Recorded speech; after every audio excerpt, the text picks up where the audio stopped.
أنت المتهم. لا، لم أفعل شيئاً. نعم، أنت السبب. هل هذا صحيح؟ أنا بريء. خلونا نتخيل للحظة جلسة عادية جدا، سوالف عن أحمر الشفاه والمكياج، وفجأة تنتهي باتهام بالسرقة. علاقة ممكن تتدمر تماما. هذه مش قصة من فيلم، هذه قصة حقيقية تكشف لنا كيف الثقة ممكن تكون هشة، وكيف كلمة واحدة ممكن تولع نار صعب جدا إنها تنطفي.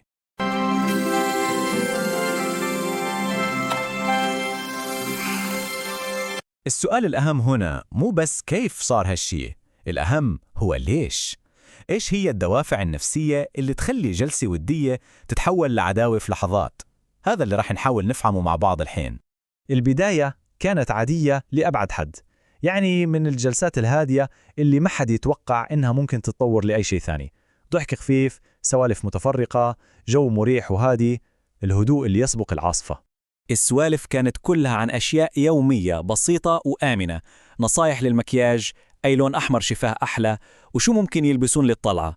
وهذا الجو المريح بالذات هو اللي يخلي الصدمة اللي صارت بعدين أقوى، لأنه بكل بساطة ما حدش كان متوقعها أبداً.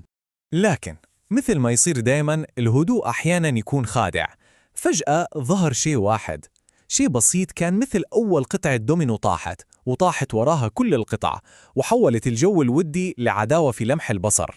ومن هنا القصة الحقيقية بدأت تتشكل. الاكتشاف هذا ما كان عادي، كان مثل الشرارة اللي ولعت فتيل الشك، وفجأة كل شخص موجود اتحول يا إما لمحقق أو مشتبه فيه. السؤال ما كان مجرد سؤال، إزهار هذا شو يسوي يمك؟ الكلمات تبين بسيطة، لكن النبرة كانت حادة جدا. ما كان استفسار بريء، كان تحقيق مبطن، حول كل الأنظار لشخص واحد بس. والموضوع ما كان عن أي غرض عادي، كان عن ذهبها اللي ضايع. هنا المسألة ما عادت مجرد سوء فهم، لا، تحولت لخسارة مادية ولها قيمة عاطفية بعد. فجأة الجو صار مشحون بالتوتر، لأن الشك صار له أساس ملموس. وهذه هي اللحظة اللي كل شيء انكسر فيها، النقطة اللي ما في منها رجعة.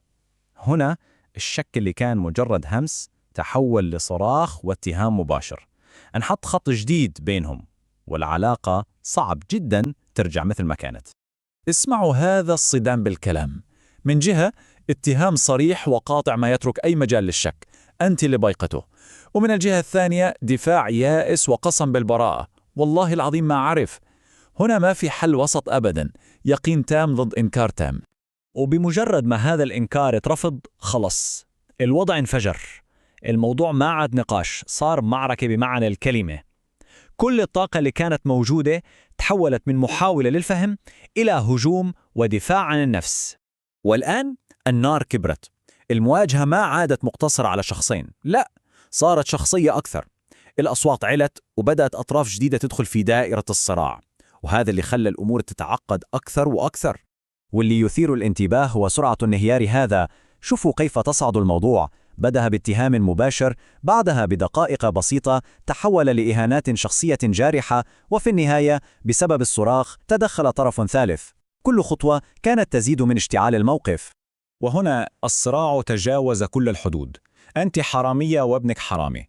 الاتهام ما عاد عن فعل السرقة، صار هجوم على كرامة الشخص وعائلته. في لحظات الغضب الناس غالبا تدور على أضعف نقطة عشان توجه لها أقوى ضربة. شكو بناتي، هذا السؤال هو صوت جاي من خارج العاصفة. طرف ثالث وصل على المشهد، ما يعرف القصة بس حاس بالتوتر. السؤال الآن، هل هذا الشخص رح يكون طوق نجاة ولا رح يكون بنزين زيادة على النار؟ والآن نوصل للفصل الأخير من هذه الدراما. صارت محاولات للتهدئة، بس الجرح كان أعمق من أنه يلتئم بسهولة. فهل ممكن أي وساطة تنجح لما تكون الثقة خلاص تحطمت؟ حتى مع وجود وسيط، كل طرف كان متمسك بموقفه. بالنسبة للمتهمة، شعور الظلم وعدم التصديق وصل لآخره. خلاص ما عاد في مجال للنقاش، حان وقت إنها تسكر الباب بشكل نهائي.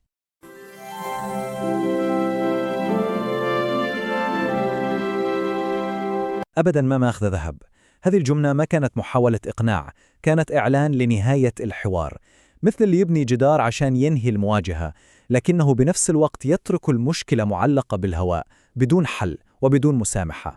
ويبقى السؤال معلقاً بعد أن هدأ الصراخ. في غياب أي دليل، ولما المعركة تصير مجرد كلمتي ضد كلمتها؟ كيف ممكن تنتهي المشكلة؟ والأهم من كل هذا، الثقة لما تنكسر مرة هل ممكن تتصلح من جديد؟